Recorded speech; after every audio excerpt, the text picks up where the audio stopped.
que termina em 1825, digamos, 1825, todos os países latino-americanos estão formalmente independentes e são países soberanos. De 1825 até hoje, nós não somos mais, portanto, países coloniais, mas somos países dependentes, países subdesenvolvidos.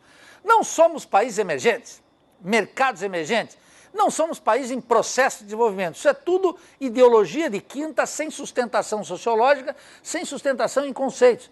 Isso é uma ideologia modernizadora from United States que vem aqui habitando a cabeça de sociólogos de quinta que gozam de prestígio dentro das nossas universidades. Mas não tem teoria para sustentar isso, de tal maneira que nós temos 3 séculos de colonialismo e 2 séculos de dependência e subdesenvolvimento, que é onde nós nos encontramos.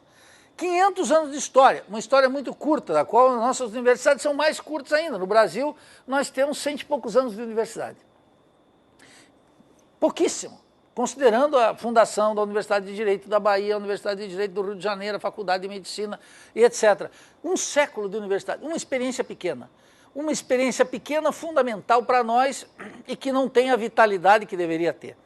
Então, o que marca a organização histórica da universidade brasileira é essa profunda orientação colonial. Segundo, a universidade brasileira, da qual o exemplo mais acabado é a USP, é uma universidade que nasce para educar os filhos da classe dominante. Nunca foi uma universidade destinada a abrir-se para a nação e para o povo, porque a república aqui sempre teve donos. Nós não tivemos um processo de independência criado pelas massas, como foi, por exemplo, a independência mexicana, como foi, em alguma medida, a independência venezuelana, como foi, em alguma medida, a independência peruana. O nosso processo de independência foi uma negociação entre a elite portuguesa e a família real, que já estava aqui, cuja função fundamental era evitar a participação daquela massa de escravos que estava fora de tudo. De tal maneira que a universidade aqui foi criada, e eu mencionava a USP, não por acaso, em 1932, como parte da reação da elite paulista contra a Revolução de 30, encabeçada por Getúlio Vargas, que começava a estruturar um projeto de país. A elite paulista é uma elite que resolve dar uma resposta ao governo central localizado no Rio de Janeiro, criando a USP, a mais atrasada e reacionária universidade brasileira, embora a mais importante universidade brasileira. Olha o drama.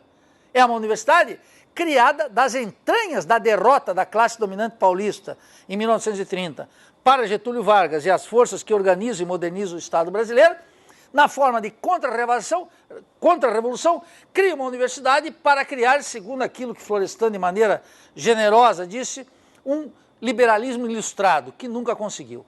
Fez a Universidade de São Paulo. Essa Universidade de São Paulo não tinha nenhuma liderança intelectual no Brasil até 1964. A liderança intelectual do Brasil estava situada no Rio de Janeiro e tinha um centro da mais alta importância, que era o ISEB, o Instituto Superior de Estudos Brasileiros, do nacionalismo brasileiro, que reuniu os maiores intelectuais do Brasil, entre os quais a figura da sociologia, que vocês certamente nunca ouviram falar, mas é o maior intelectual brasileiro de todos os tempos, que se chama Alberto Guerreiro Ramos.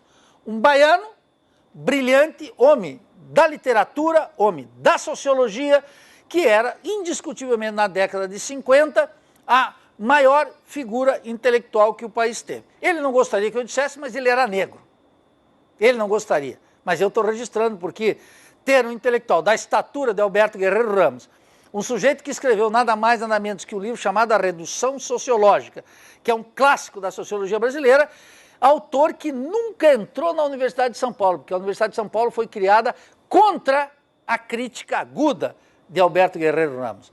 Essas figuras que dominavam o debate intelectual no Brasil até 1964 foram soterradas pela ação do golpe militar de abril de 64, da ditadura militar e as forças de Washington, que derrubaram o maior governo, o governo mais importante que nós tivemos na história do Brasil, que é o governo de João Goulart. É só vocês pensar, por que tivemos 21 anos de ditadura? Porque o João Goulart era mulherengo, bêbado e latifundiário? Não, é porque o João Goulart colocou na pauta do Brasil algo fundamental: reformas. Reformas conduzidas pelo povo, muito diferente do que nós temos hoje. Qual é a característica fundamental do governo da presidente Dilma e do presidente Lula? É que eles jamais convocaram o povo para uma luta.